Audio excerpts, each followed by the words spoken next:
یہ کہتے ہیں کہ مجھ پر غسل لازم ہو گیا تھا تو مجھے خیال ہی نہیں رہا، میں نے وضو کیا، مسجد میں چلا گیا، جماعت میں شریک ہو گیا، پھر اچانک یاد آیا کہ ارے مجھے تو غسل کرنا تھا، تو کیا حکم شرع ہے کہ کیا میں نماز جاری رکھتا یا میں نماز کو توڑ کر چلا جاتا؟ کیا حکم شرع ہے؟ ویسے تو یہ کارنامہ کر چکے ہوں گے، لیکن انہوں نے کہا چلے میں معلوم کر لوں۔ مسئلہ یہ ہے کہ اگر کوئی شخص، یہ تو حالت جنابت تھی، بے وضو بھی اگر جان بوجھ کر کھڑا رہا نماز میں شروع سے ہی اور یہ سوچا کہ کون سا وضو ضروری ہے، تو یہ تو کفر ہے، ایک یہ۔ سیکنڈ یہ ہے کہ جیسے آپ گئے یا کوئی بھی شخص بے وضو تھا یا حالت جنابت میں اس کو یاد نہ رہا، کھڑا ہو گیا،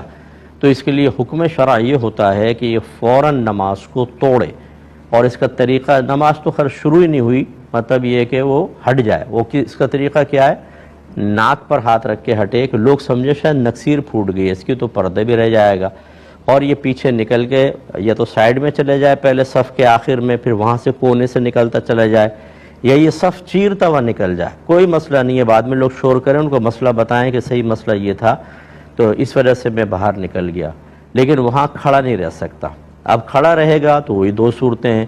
کہ یا تو اس وجہ سے کھڑا رہا کہ کوئی وضو یا جنابت ضروری نہیں ہے، یعنی جنابت سے پاک ہونا، وضو کرنا ضروری نہیں ہے، نماز کو اتنی اہم کوئی ہے، اس میں چونکہ ایک عبادت کی حقارت ہے تو فوراً کافر ہو جائے گا۔ اور اگر ایسا نہیں ہے، شرم کی وجہ سے کہ میں نکلوں گا کیا ہوگا یا کیسے نکلوں مسئلہ نہیں پتا، تو یہ حرام اور گناہ کبیرہ ضرور ہے، کیونکہ یہ قطع صف لازم آ رہی ہے، اور نبی کریم صلی اللہ علیہ وسلم نے ارشاد فرمایا کہ جو صف کو قطع کرے اللہ اس کو قطع کر دے،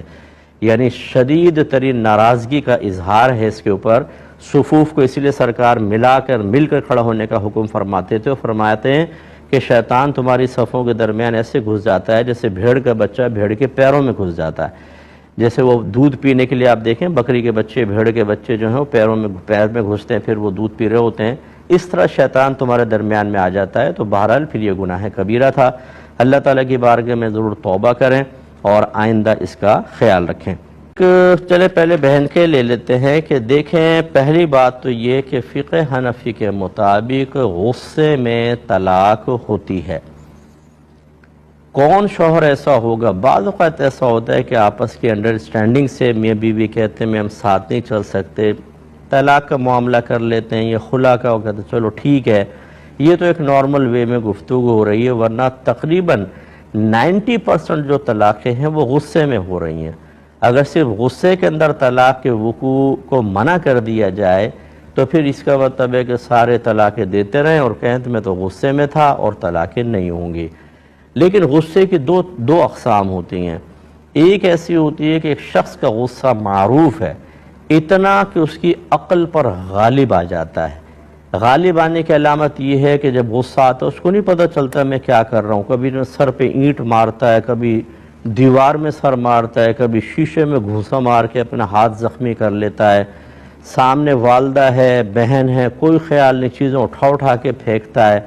پھر جب عالم ہوش میں آتا ہے تو اس سے کہتے ہیں کہ بھئی تجھے ہوش میں تھا تو نے کیا کیا ہے؟ تو یار مجھے بالکل یاد نہیں ہے۔ اگر اس طرح غصے کی عادت ہے ایک دفعہ غصہ آیا وہ نہیں، عادت معروف ہے اس کی غصے کی، اس حالت میں اگر وہ طلاق دے گا تو یہ طلاق نافذ نہیں ہوگی، کیونکہ طلاق کے وقوع کے لیے عقل کا سلامت ہونا ضروری ہے، اسی لیے نابالغ بچے اور مجنون کی طلاق واقع نہیں ہوتی۔ تو یہ شخص بھی ایسا ہی ہے کہ اس کی عقل ختم ہو گئی، اس کی طلاق واقع نہیں ہوگی۔ لیکن اگر اس سے کم درجے کا غصہ ہے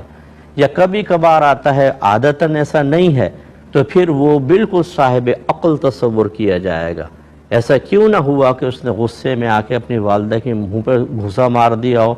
والد صاحب کی ٹانگ توڑ دی ہو، اس نے خود جا کے اپنا سر مارا ہو دیوار میں، وہ نہیں ہوگا، طلاق کے اوپر غصہ اترے گا۔ اس قسم کے غصوں کے اندر بالکل طلاق واقع ہو جاتی ہے، اور یہ کوئی شرعی عذر نہیں ہے۔ ہاں جیسے میں نے بتایا 90% افراد غصے میں ہی طلاق دے رہے ہیں، یہ طلاق بالکل واقع ہو جائے گی۔ اس تفصیل کو 2-3 دفعہ یوٹیوب پہ پروگرام ڈلے گا، سن لیجئے گا، انشاءاللہ نفس مسئلہ آپ کو بالکل سمجھ میں آ جائے گا۔